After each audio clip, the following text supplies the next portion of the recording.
नमस्कार विद्यार्थी मित्रांनो, मी केसर तुमचं स्वागत करतो बायोकरण या प्लॅटफॉर्मवरती. विद्यार्थी मित्रांनो, सध्या आपण डिस्कस करतोय आपला last chapter, that is the chapter number 15, biodiversity, conservation आणि एन्व्हायरमेंटल इश्यू.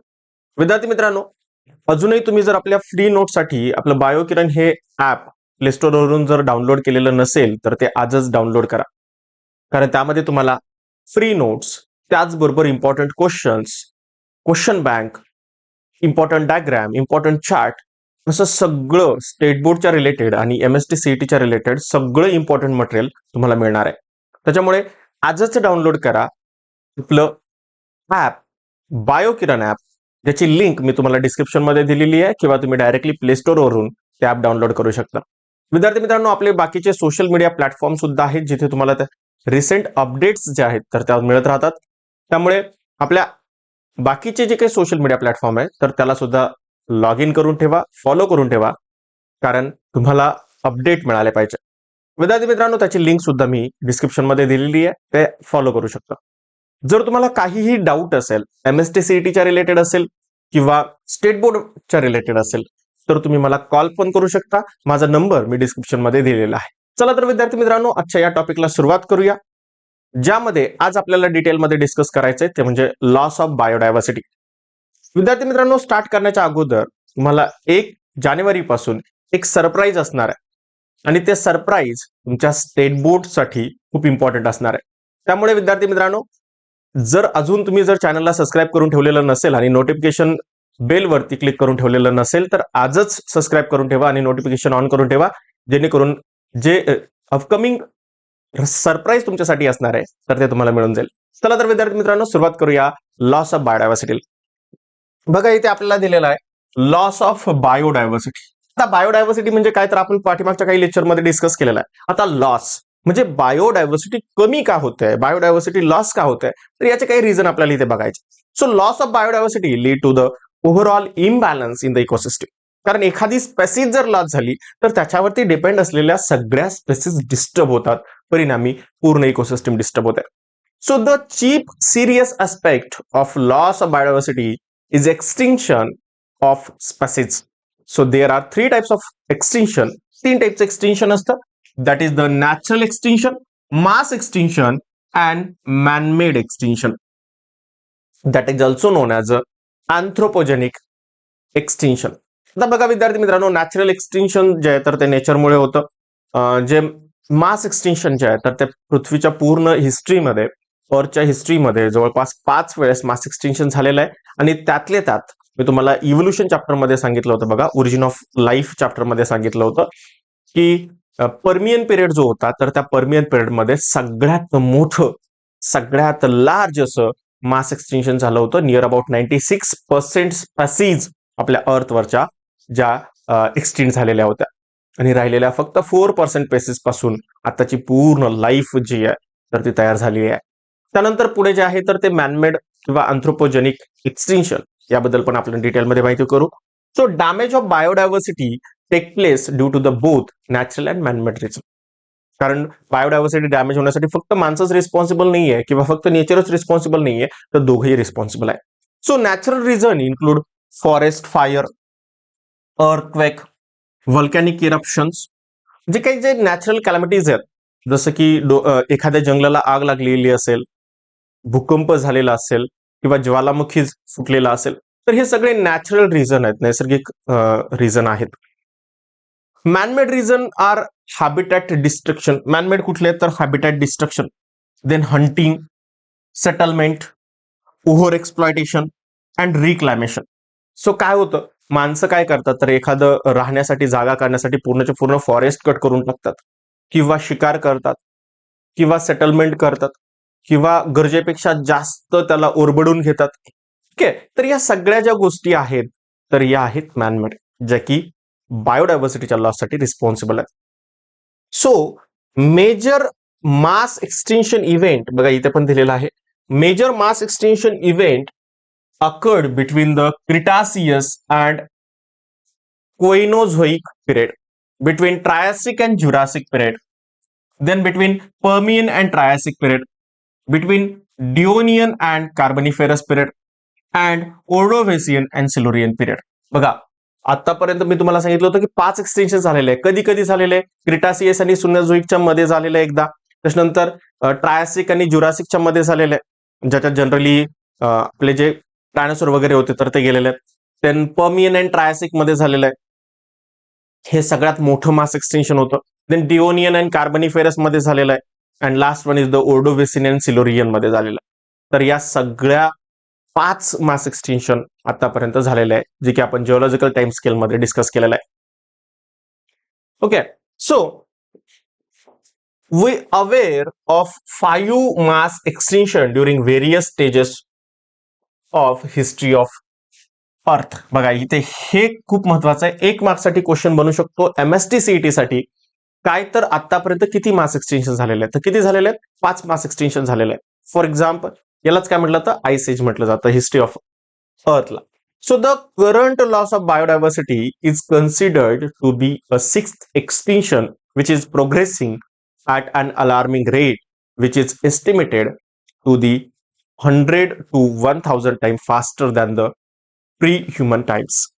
आता सुद्धा एक्सटिंक्शन चालू आहे, लॉस ऑफ बायोडायव्हर्सिटी चालू आहे आणि कदाचित हे 6th एक्सटिंक्शन असू शकतं, जे जवळपास 100 ते 1000 पटीने फास्ट आहे अगोदरच्या पिरियडपेक्षा.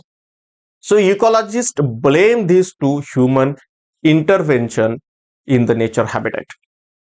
So याच्यासाठी रिस्पॉन्सिबल खूप सारे इकॉलॉजिस्ट कोणाला धरतायत तर माणसाला धरतात. So they do not forget to warm that if the current trend continue we might loss about 50% of biodiversity. आणि हाच जर रेट राहिला थोड्या दिवसात आपण 50% बायोडायव्हर्सिटीला लॉस करणार आहे.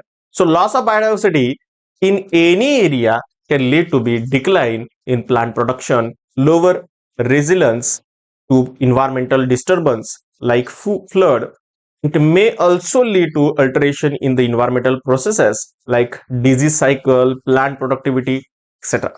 सो काय होतं, सो बायोडायव्हर्सिटी जर एखाद्या एरियामधली जर कमी व्हायला लागली तर त्यातलं प्लांट प्रोडक्शन कमी व्हायला लागतं आणि त्यामुळे बाकीचे जे काही इन्व्हायरमेंटल बॅलन्सेस आहेत तर ते इन्व्हायरमेंटल सायकल जे आहेत, डिसीज सायकल जे आहेत तर त्या सगळ्या ॲबनॉर्मल होतात आणि परिणामी त्याचा इम्पॅक्ट जो आहे तर तो ह्युमनवरती होत असतो. So what is the causes of biodiversity. So next point आपल्याला डिस्कस करायचं आहे, causes of biodiversity. Okay, causes of biodiversity. So these are 4 major cause properly known as the evil quadrant. So 4 biodiversity loss होण्याचे causes आहेत. So first one is the habitat loss or the fragmentation. Habitat loss and fragmentation. Habitat loss म्हणजे त्याची राहण्याची जागाच गेली आहे किंवा त्याच्या राहण्याच्या जागेमध्ये फ्रॅगमेंटेशन झालंय, 2 तुकडे झाले.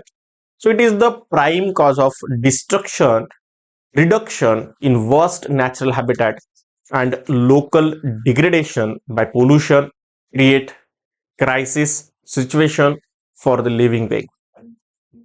सो याच्यासाठी सगळ्यात मोठं रिस्पॉन्सिबल रिझन जे आहे तर ते आहे पोल्युशन, प्रदूषण किंवा काही अशा क्रायसिस सिच्युएशन झाल्या बाकीच्या लिव्हिंग बिईंग सोबत.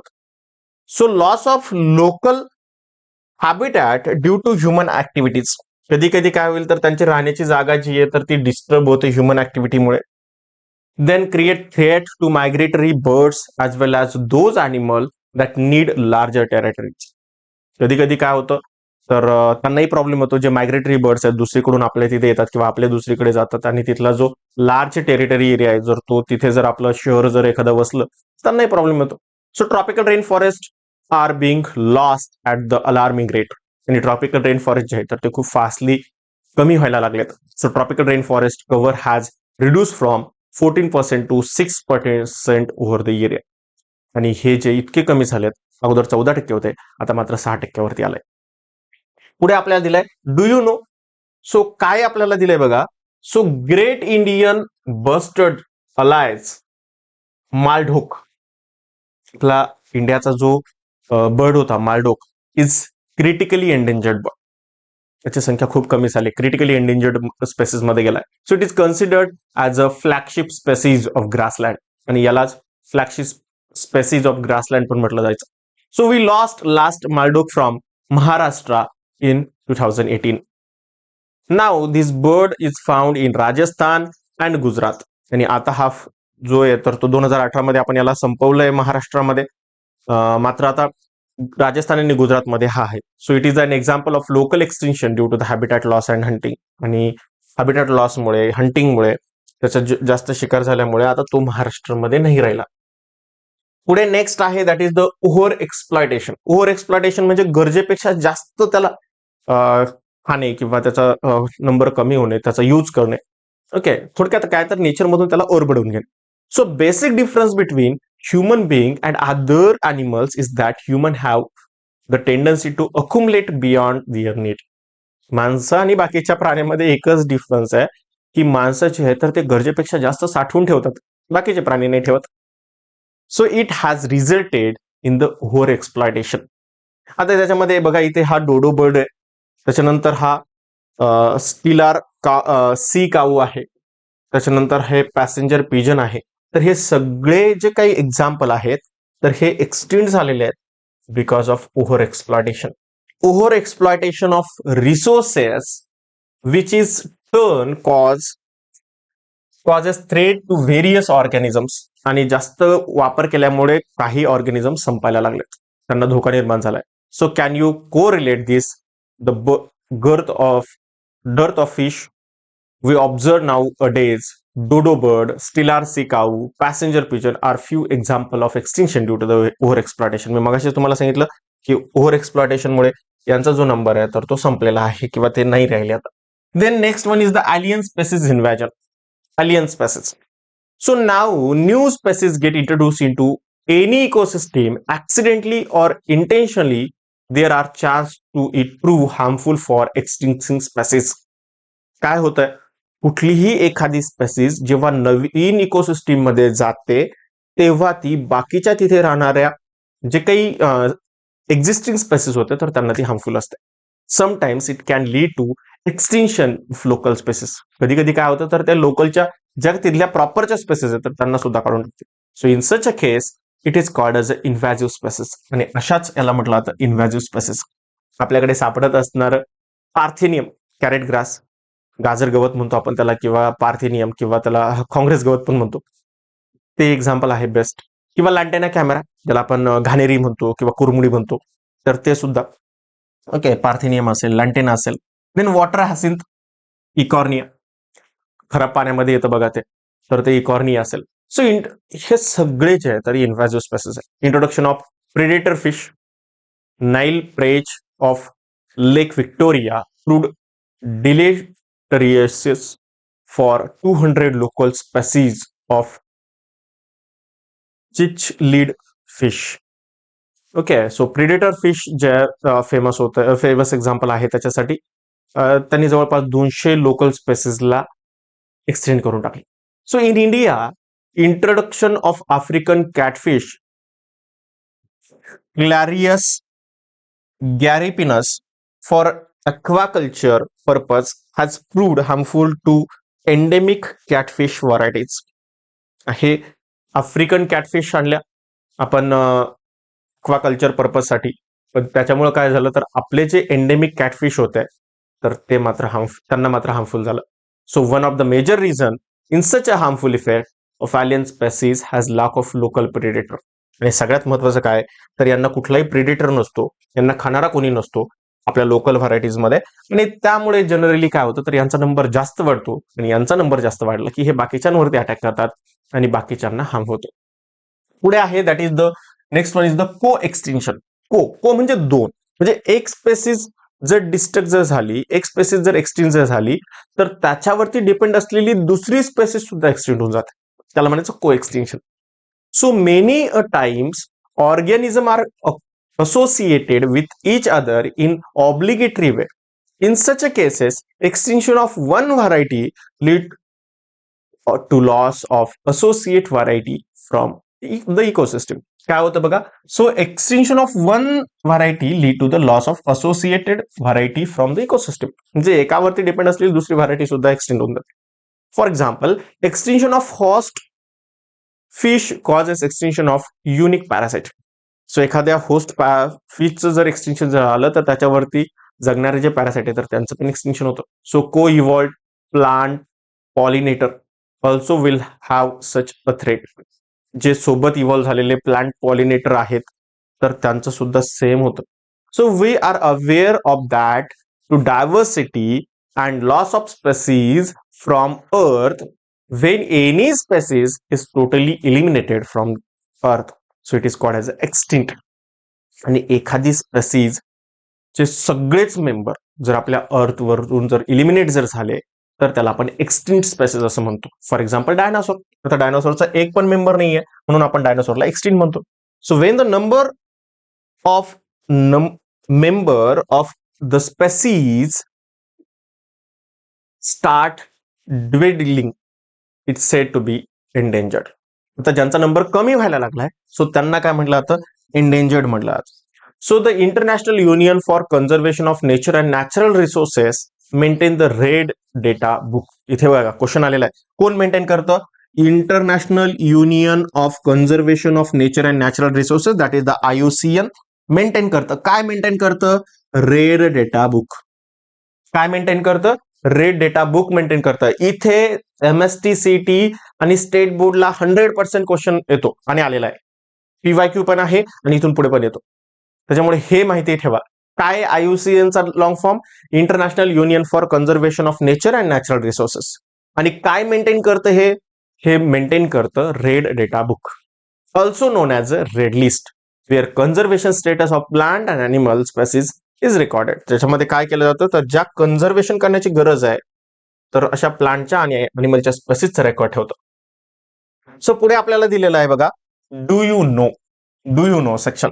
आता डू यू नो सेक्शन मध्ये काय सांगितलंय? So many a times we read about leopard attack on human or about elephant from Karnataka destroying agricultural land or orchard in Sindhudurga region of Maharashtra.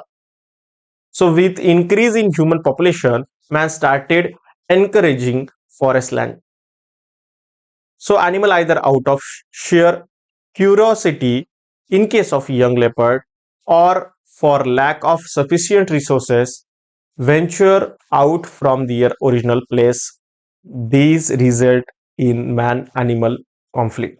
काय होतं बघा, मी खूप वेळेस ऐकलं असेल की एखाद्या बिबट्याने माणसावरती अटॅक केला किंवा कर्नाटकामध्ये एखाद्या हत्तीने माणसावरती अटॅक केला किंवा त्यांनी जे काही ॲग्रिकल्चर शेती जी आहे तर ते डिस्ट्रॉय केली, असं खूप वेळेस झालं असेल.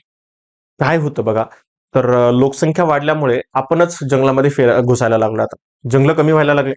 आता जंगल कमी झालं त्याच्यामुळे त्यांना फूडचे जे काही रिसोर्सेस असेल तर ते कमी झाले आणि त्याच्यामुळे ते आता आपल्या गावात आले. किंवा काही जे यंग लेपर्ड जे आहेत तर ते मात्र क्युरियासिटी म्हणून सुद्धा आपल्याकडे येतात. फूड किंवा वॉटरच्या शोधात ते आपल्याकडे येतात आणि यालाच म्हटलं जातं मॅन ॲनिमल कॉन्फ्लिक्ट. यालाच काय म्हटलं जातं? मॅन ॲनिमल कॉन्फ्लिक्ट म्हटलं जातं. So various measures are adopted by forest department to minimize this tussle. आणि खूप सारे गोष्टी यासाठी फॉरेस्ट डिपार्टमेंटनी इम्प्लिमेंट केलेल्या आहेत. So government not only gives monetary compensation to farmer affected by elephant attack, but even the forest department conduct community meeting to train local to face the attack. So also measure like opening expert to tame the wild elephant with the help of domesticated elephant and sensiting people toward wildlife are most important part of such activities. So काय करतं government? इथे काम करतं. Government आणि forest department एकत्र येऊन इथल्या local community सोबत मीटिंग करतं, त्यांना ट्रेन करतं की जर एखाद्या एलिफंटने तुमच्या शेतीवरती अटॅक केला तर कसं त्याला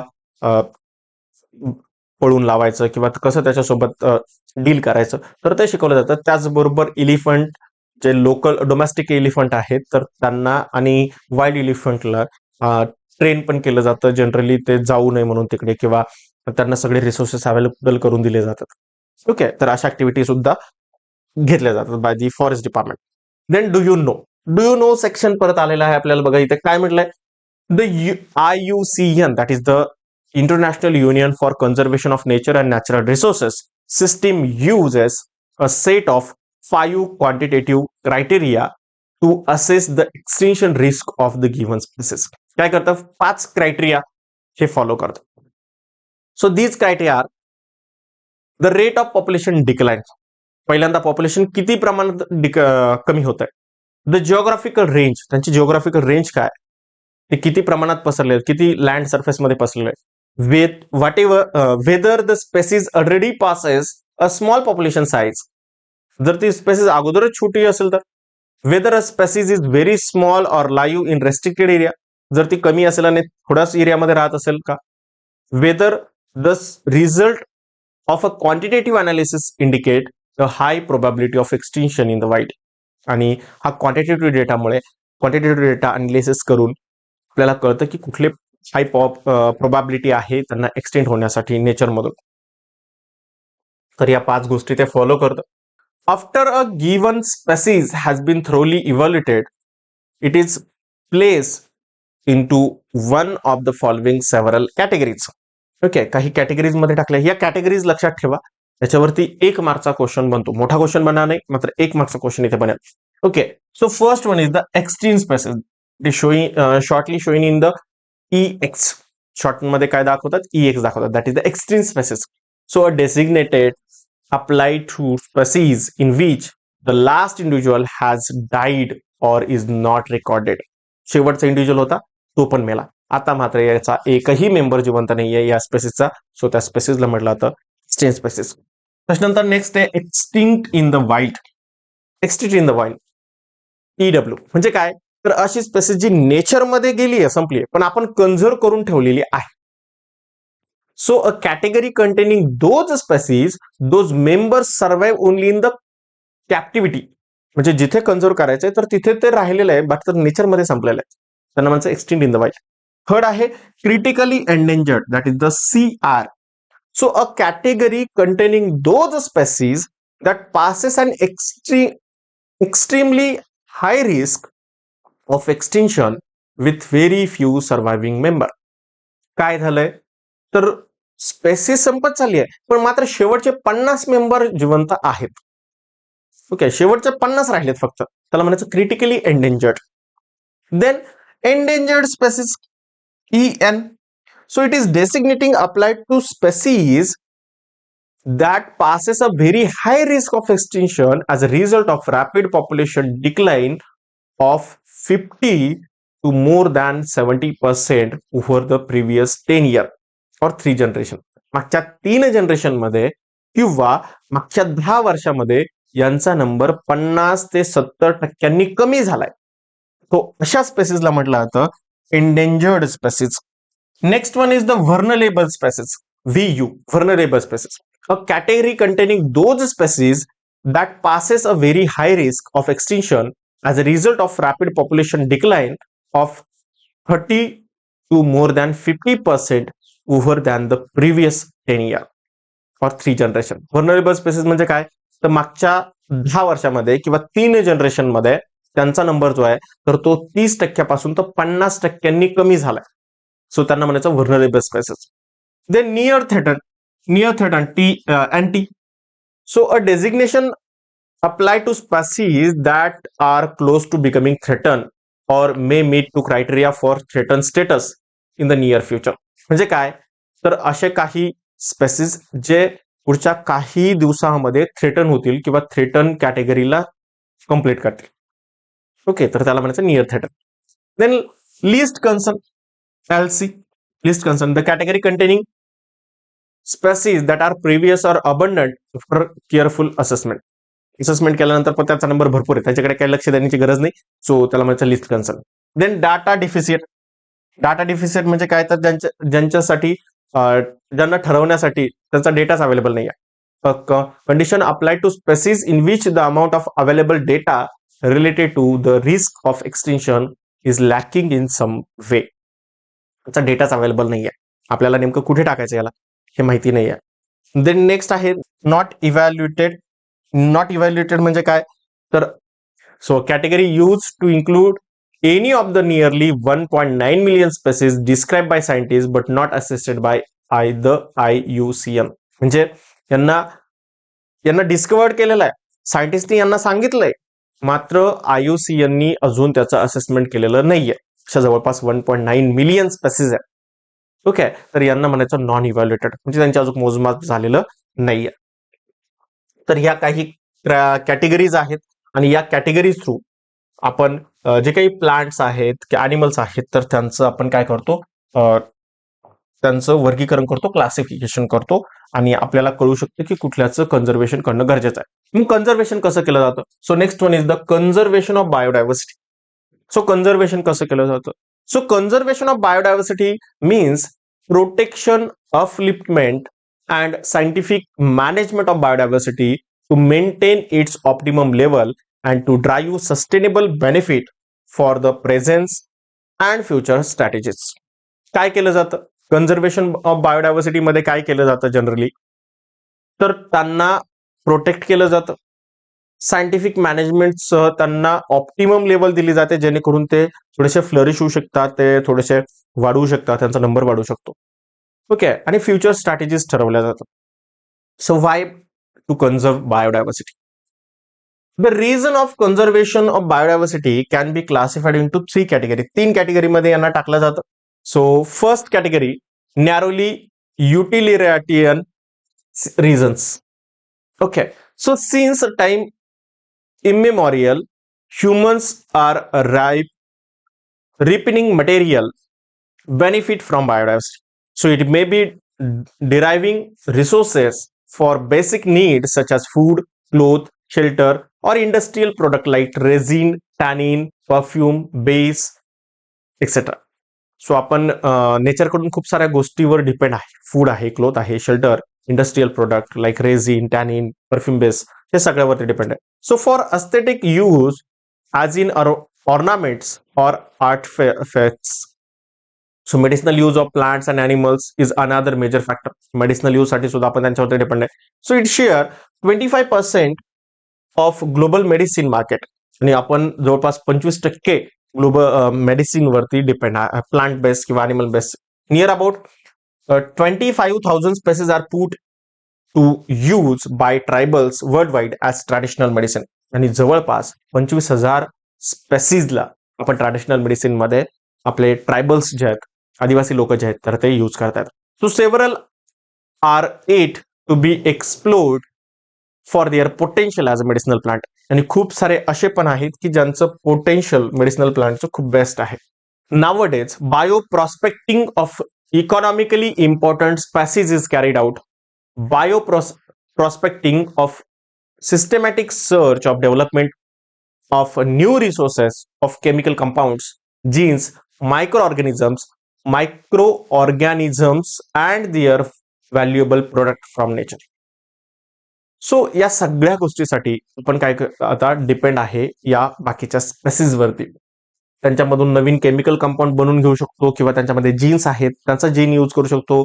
मायक्रो ऑर्गॅनिझम आहे, मॅक्रो ऑर्गॅनिझम आहे, देन व्हॅल्युएबल प्रोडक्ट आहे, नेचरकडून घेऊ शकतो आपण. Then next one is the broadly utilitarian reason. Broad reason. So if we find out cost of oxygen cylinder and try to calculate the value of oxygen we breathe in such case. जर आपण ऑक्सिजनचं सिलेंडरची cost बघितली आणि आपण जर calculate करायला लागलो की आतापर्यंत आपण किती ऑक्सिजन घेतला असेल, so we will understand what nature is giving for us free. आणि मग आपल्याला कळेल की नेचरनी आपल्याला किती किमतीचा ऑक्सिजन फ्री मध्ये दिलेला आहे. So animal play a crucial role in pollination and seed dispersion. तसंच ॲनिमल जे आहे तर ते पॉलिनेशन करतात, सीड डिस्पर्शन करतात. So Amazon forest is estimated a produce 20% of total oxygen of earth atmosphere. Earth मध्ये असलेला पूर्ण ऑक्सिजनच्या 20% ऑक्सिजन फक्त अमेझॉन फॉरेस्ट देतो. So we need to consider recreational use of diversity too. आणि त्यासाठी आपल्याला हे रिक्रिएशन करायचं, परत बनवायचं. So we must have come across the news about devastating fire in Amazon rain forest in August 2019. आणि तुम्ही न्यूज ऐकली असेल की जे अमेझॉन फॉरेस्ट आहे तर ते 2019 ऑगस्ट मध्ये जळालं होतं. So these are mainly cause in Brazil and are more man-made than natural. The slash and burn policy of local to reclaim forest land has caused a towering 9,06,000 hectare of forest devastation. So only in the year 2019, फक्त 2019 मध्ये जवळपास 9,06,000 hectare forest जे आहे तर ते डिव्हॅस्टेशन केलं गेलं. Burn policy होती लोकल कम्युनिटीची. ते काय करायचे, जंगल जाळायचे परत नवीन जंगल वाढण्यासाठी. आणि त्याच्यामुळे आपण खूप सारं जंगल जे आहे तर ते गमावून बसलो. So we the human need to rethink about our attitude toward the nature. आणि माणसाने परत विचार करण्याची गरज आहे की आपण नेचर सोबत कसं वागतो. Then next one is the ethical region.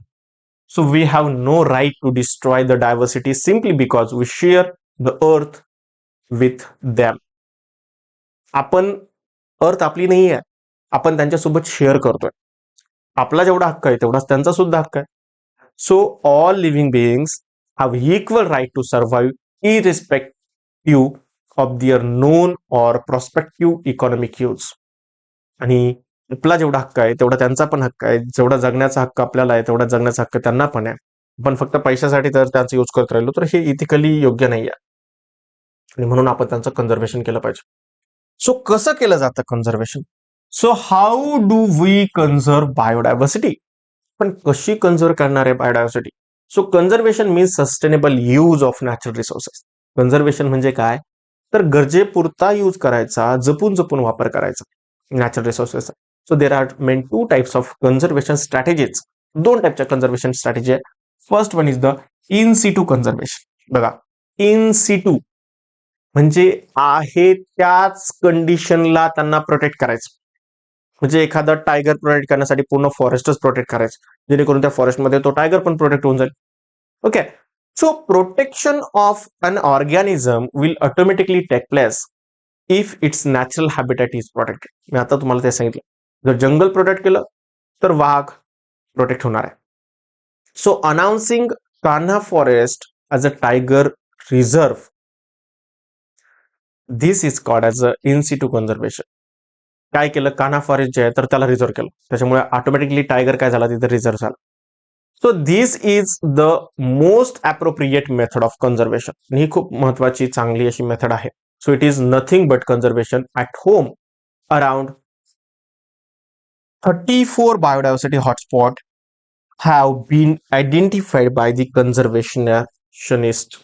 आणि पूर्ण वर्ल्ड मध्ये जवळपास 34 बायोडायव्हर्सिटी हॉटस्पॉट्स फिक्स केलेले आहेत, आयडेंटिफाय केलेले आहेत. So these are the region which high species richness as well as density, these areas need to be protected strategically by setting legislative measures apart at awareness and conservations.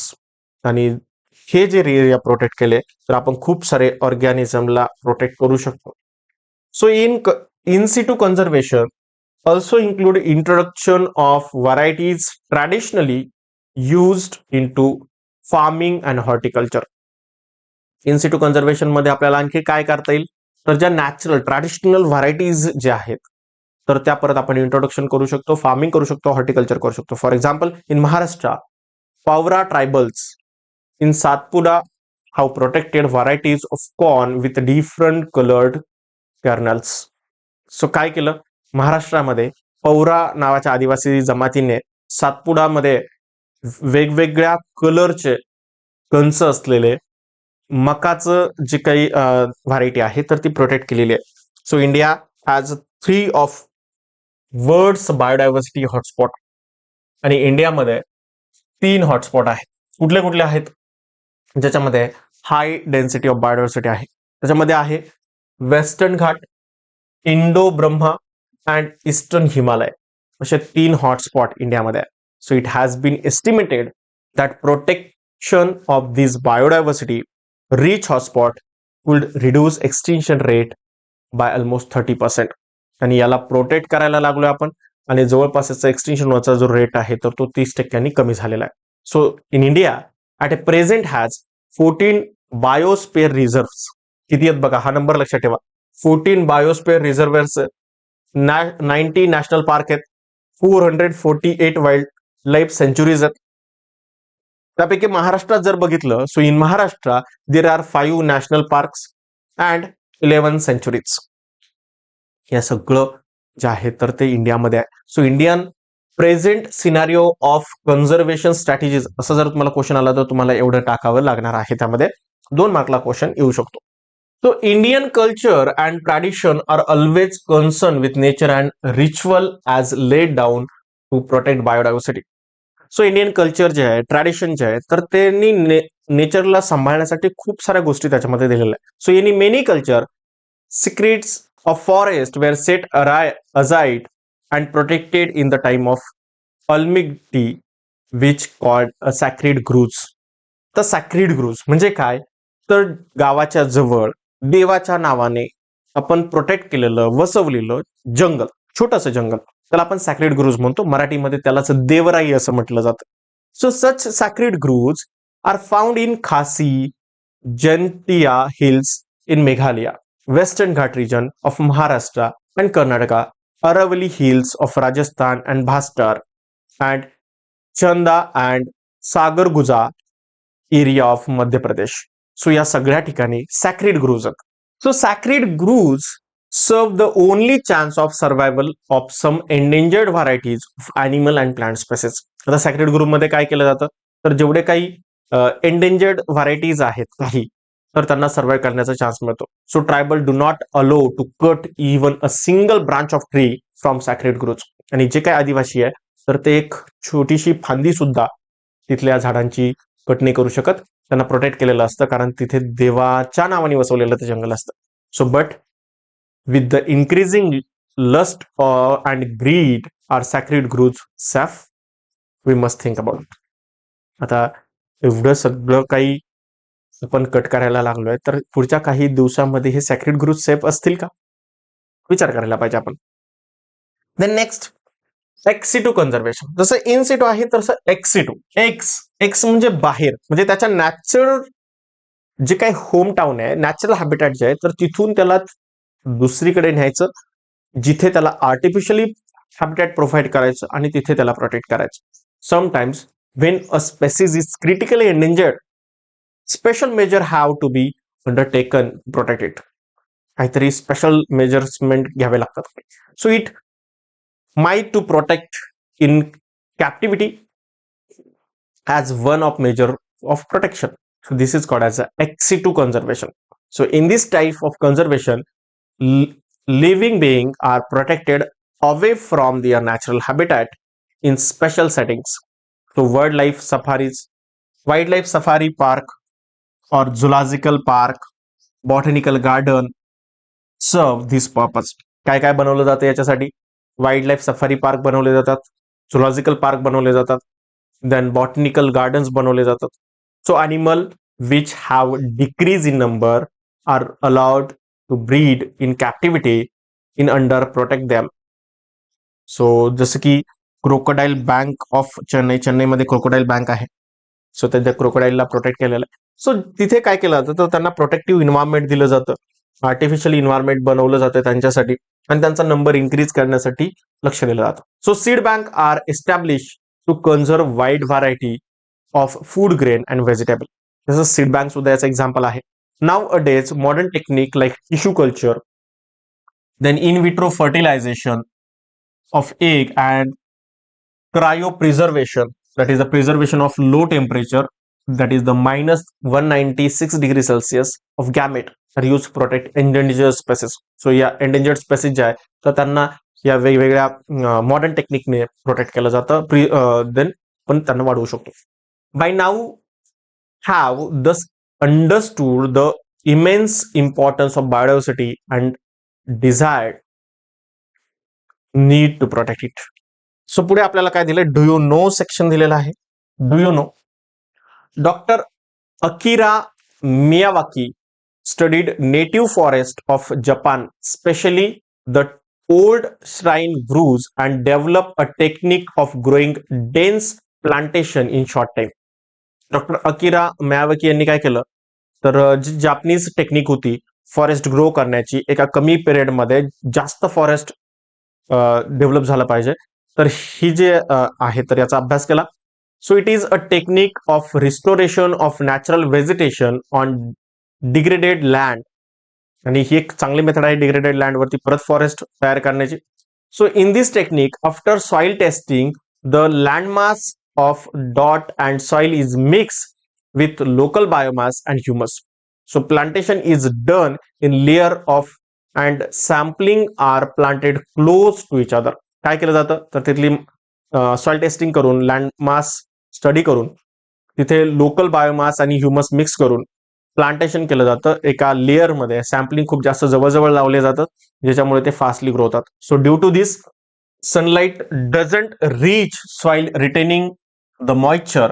So close proximity of plant lead to the faster vertical growth and lateral also. So काय होतं जवळजवळ plant लावल्यामुळे तिथे सूर्यप्रकाश तेवढा पाहिजे तेवढा जात नाही सॉइलचे, तर ते मॉइश्चर धरून ठेवते आणि प्लांट मध्ये सुद्धा एक कॉम्पिटिशन होते की कोणाची जास्त ग्रोथ होईल जेणेकरून जो काही सनराइज आहे तर त्यांना मिळतील आणि त्याच्यामुळे प्लांटचे आहे तर ते फास्टली ग्रो होतात. So it promote natural selection. So native varieties are planted and plant develop at almost 10 times faster than the natural way. आणि तिथे नेटिव्ह व्हरायटी लावायच्या म्हणजे तिथे असणाऱ्याच व्हरायटी लावायच्या जेणेकरून त्यांचा रेट जो आहे तर तो डेव्हलप व्हायचा फास्ट असेल. So it required caring period 3 years after which it grow and develop its own diversity naturally. आणि पहिले 3 वर्ष त्याची काळजी घ्यायची त्याच्यानंतर ते नॅचरली वाढतील. So in India this technique is adopted at several places, including remote districts like Chandrapur as well as metro cities like Mumbai and Bengaluru. So तसेच टेक्निक वापरून आपल्या महाराष्ट्रामध्ये सुद्धा आपण आता फॉरेस्ट डेव्हलप करतोय, इंडियामध्ये सुद्धा फॉरेस्ट डेव्हलप करतोय. जसं की चंद्रपूर असेल तर तिथे खूप जास्त प्रमाणात झाले, तर तसंच मुंबई आणि बेंगळुरू सारख्या मेट्रो सिटीमध्ये सुद्धा डेव्हलप करतात. So tough there is debate about feasibility of the technique. So it is certainly helping in retaining and recharging groundwater table, supporting local biodiversity and incubating year population by adding to tree cover. So या सगळ्या फॅसिलिटीजचं training आता local पीपलला दिलं जातं आणि त्याच्यामुळे local biodiversity जी आहे तर तिला आता एक सपोर्ट मिळतोय. पुढे नेक्स्ट पॉइंट आहे that is the biological diversity act 2002. इंडियाने बायोडायव्हर्सिटी प्रोटेक्ट करण्यासाठी एक ऍक्ट तयार केलेला आहे that is the biological diversity act 2002. So India participate in earth summit. कुठे झाली होती ही earth summit? Rio de Janeiro. So is a party of conservation on biological diversity आणि याच्यामध्ये एक ट्रिटी साईन झाली होती बायोलॉजिकल कन्झर्वेशन करण्यासाठी, बायोलॉजिकल डायव्हर्सिटी कन्झर्व करण्यासाठी. त्यालाच CBD 1992 असं म्हटलं जातं. So in order to provide framework for the sustainable management and conservation of our countries natural resources. आणि याच्यामध्ये एक फ्रेमवर्क तयार झालं होतं. So government pass biological diversity act BD act in year 2002. Government Indian गव्हर्नमेंटने काय केलं तर बायोलॉजिकल डायव्हर्सिटी ऍक्ट तयार केला. सो कंप्लाइन विथ CBD सोबत कम्पेअर करून the law broadly define biodiversity as plant, animal and microorganism and their genetic material and byproducts. It exclude value added product and human genetic material. या सगळ्या गोष्टींचा जे काही उल्लेख त्या ऍक्ट मध्ये आहे. So regulation of access to Indian biological resources as well as scientific cataloging of traditional knowledge about ethnobotanical material were the main objective for proposing this act. आणि याच्यामध्ये काय सांगितलं की जे काही सायंटिफिक कॅटलॉगिंग करायचं आहे ट्रॅडिशनल नॉलेजचं, त्याचबरोबर इंडियन बायोलॉजिकल रिसोर्सेस कुठले आहे तर ते कसं ऍक्सेस करता येईल तर ते बघायचं. So a 3-tier system has been establish with national biodiversity authority. 3-tier system वापरली. काय कुठली तर नॅशनल बायोडायव्हर्सिटी अथॉरिटी म्हणजे NBA तयार केलं ऍट नॅशनल लेवल. स्टेट लेवलला तयार केलं स्टेट बायोडायव्हर्सिटी बोर्ड ज्याला SBB म्हटलं जातं at the state level. And biodiversity management committee BMC म्हटलं जातं at the local level for approval of utilization of any biological resources for commercial or research purpose. काय केलं? 3 टायर सिस्टीम. नॅशनल लेवलला national biodiversity authority, state लेवलला state biodiversity authority आणि local एरियामध्ये biodiversity management committee असं पूर्ण बनवलं. So it is mandatory for foreigners, NRIs as well as Indian citizen and institution to seek permission from NBA before exploiting local resources. कुठलेही लोक असेल, foreigner असो, NRI असो, इंडियन सिटीजन असो, तर त्या सगळ्यांना किंवा इन्स्टिट्यूट असो, तर त्या सगळ्यांना परमिशन घ्यावी लागते इथले लोकल रिसोर्सेस घेण्याच्या अगोदर. So NBA has power of civil court आणि NBA ला सिव्हिल कोर्ट इतकीच पॉवर आहे. No seeking approval of NBA can incur jail or fine up to 10 lakh rupees. आणि जर यांची परमिशन न घेता तुम्ही जर वापरलं तर तुम्हाला जेल होऊ शकते किंवा 10 लाख रुपयापर्यंत दंड सुद्धा होऊ शकतो. Then no about conservationist. आपल्याला इथे फोटो दिलेला आहे बघा. या आहेत Padma Shri Rahibai Popere, seed mother of Maharashtra. या पद्मश्री राहीबाई पोपेरे जे आहेत तर ते अकोले तहसीलमध्ये त्यांचं गाव आहे. Hailing from remote village in Ahmednagar district. Ahilyanagar डिस्ट्रिक्टमध्ये किंवा अहमदनगर डिस्ट्रिक्टमध्ये अकोले तहसीलमध्ये त्या राहतात. Rahibai run seed bank. त्या स्वतः सीड बँक रन करतात. Near about 54 crop and 116 varieties आहेत 64 क्रॉपच्या. आणि त्यांच्याकडे त्यांचं सीड जे लोकल व्हरायटीज जे आहेत, ज्या वाईल्ड व्हरायटीज ज्या आहेत तर त्याचं आहे त्यांच्याकडे. So include wild varieties of brinjal, guava, mango, spinach, methi, millets, pulses, hyacinth, beans and peas. या सगळ्यांच्या व्हरायटी त्यांच्याकडे आहे. She also train farmer and student for seed selection, enhancement of soil fertility, pest management and control. त्या training सुद्धा देतात तिथल्या शेतकऱ्यांना, विद्यार्थ्यांना की सीड सिलेक्ट कसं करायचं, सॉइलची फर्टिलिटी कशी इन्क्रीज करायची, पेस्ट मॅनेजमेंट कसं करायचं किंवा कंट्रोल कसं करायचं. So she is among 3 Indian on BBC list of 100 woman in 2018. आणि त्यांना BBCने पहिले 3 इंडियन जे आहे तर त्यांना सिलेक्ट केलं होतं, तर त्या लिस्टमध्ये ते आहेत. 100 वुमनच्या लिस्टमध्ये सुद्धा ते आहेत. आणि हे 2018ला त्यांचा रेकॉर्ड झालं होतं. सो गव्हर्नमेंट ऑफ इंडियाने त्यांना पद्मश्री अवॉर्ड सुद्धा दिलेला आहे. ओके, सो इथे त्यांचा फोटो आहे. She is the seed mother of Maharashtra, Padma Shri Rahibai Popere. विद्यार्थी मित्रांनो, आजच्या लेक्चरला आपण इथेच थांबूया. जर तुम्हाला हा व्हिडिओ आवडला असेल तर व्हिडिओला लाईक करा, हा व्हिडिओ तुमच्या मित्रांसोबत शेअर करा, डिटेलमध्ये हा व्हिडिओ बघा, कारण खूप इम्पॉर्टंट असं मी याच्यात काही पार्ट सांगितलेला आहे. अजूनही जर आपलं ऍप जर तुम्ही प्ले स्टोअरवरून डाउनलोड केलेलं नसेल तर प्ले स्टोअरवरून ते ऍप डाउनलोड करा. भेटूया नेक्स्ट लेक्चरला. तोपर्यंत bye bye, happy learning, take care.